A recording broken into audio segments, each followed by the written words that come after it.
सुरेश मनोज कुमार कालडा। मी संगमनेरचा रहिवासी आहे आणि मंदिर दर्गा श्री बाबा पीरतननाथजी झंडेवाला नवी दिल्ली येथे असलेलं जे आमचं मंदिर आहे, तिथं आमचे जे गुरुदेव राहतात, त्या मंदिराला बेकायदेशीर ठरवून दिल्लीचे सीएम रेखा गुप्ता यांच्या प्रशासनाने एमसीडी आणि डीडीए यांनी तिथं पाडण्यात आलेलं आहे। शेजारची जी आमच्या लंगर हॉलची व्यवस्था होती, उजव्या बाजूला जे आमचं तुलसीवन होतं, ज्या तुलसीवनातून फुलं घेऊन आमच्या देवी देवतांचे पूजा अर्चना रोज सकाळी संध्याकाळ होत होती, त्या सगळ्यांना विघ्न पाडण्यात आलं। 29 तारखेला हे सगळं घडले। त्याच निषेधार्थ पूर्ण भारतभर प्रत्येक ठिकाणी, प्रत्येक तहसीलला, प्रत्येक प्रांताला आपल्या आपल्या परीने लोक निवेदन देत आहे। त्याच अनुषंगाने संगमनेर येथे आम्ही सगळे एकत्र आलोय। सगळे पुणे, कोपरगाव, अहिल्यानगर इथं प्रत्येक ठिकाणी निवेदन देण्यात आलेलं आहे। नवी मुंबई येथे पण झालेलं आहे। तसंच आम्ही संगमनेरला सुद्धा आज सगळे एकत्र आलो या विषयावर निवेदन द्यायला।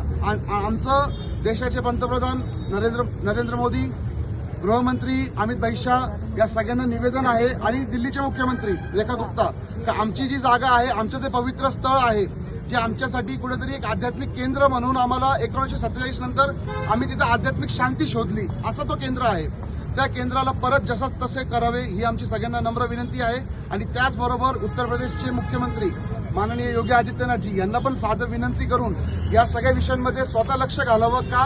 कारण हे गुरु गोरखनाथांचं मठ आहे आणि ते त्याच मठाचे महंत आहेत। तर ज्या मठाचा महंत आज आपल्या देशात एका सगळ्यात मोठ्या राज्याचा मुख्यमंत्री असताना त्या मठाला जर क्षती होत असेल तर हे कुठेतरी विचार करायची गोष्ट आहे।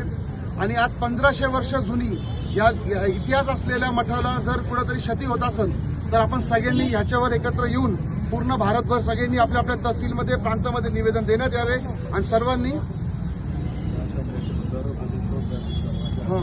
आणि एक सगळ्यात महत्वाचं इथं जर आपण बघितलं तर बरेच याच्यामध्ये आपण जर उल्लेख बघितला, मंदिर दर्गा श्री बाबा पीरतननाथजी इथं बरेच मीडियावाल्यांनी म्हणा किंवा काही लोकांनी अपभ्रंश केलंय। ते दर्गा आहे, ते दर्गा आहे। दर्गा म्हणजे ते काय, दर्गा म्हणजे काय मुसलमानांचा नाहीये। मंदिर दर्गा बाबा पीरतननाथजी तिथं शिवाची पूजा होती। दर्गा म्हणजे कसं, ते फारसी मधलं आहे। कारण हे स्थान फक्त भारतात नव्हे तर अफगाणिस्तान, पाकिस्तान, जलालाबाद अशा प्रत्येक ठिकाणी, अशा बऱ्याच ठिकाणी हे स्थान आहे।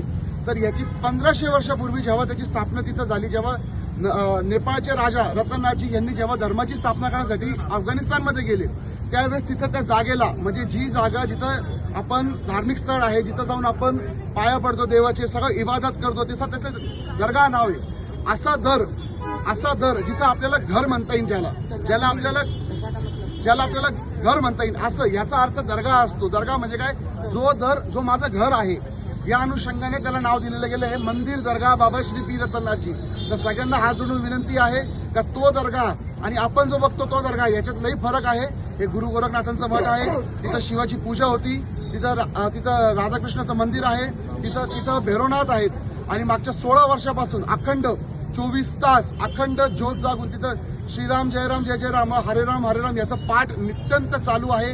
लोक सेवा देत आहेत। कृपया याचं भान ठेवावं। कोणतीही कारवाई करत असताना या सगळ्या गोष्टीचा विचार करावा, एवढीच विनंती करतो। जय श्रीराम। आणि प्राण साहेबांना एक निवेदन आहे का आमचं निवेदन स्वीकारून कलेक्टर साहेबांकडे त्वरित पाठवून द्यावं। सियावर रामचंद्र की जय।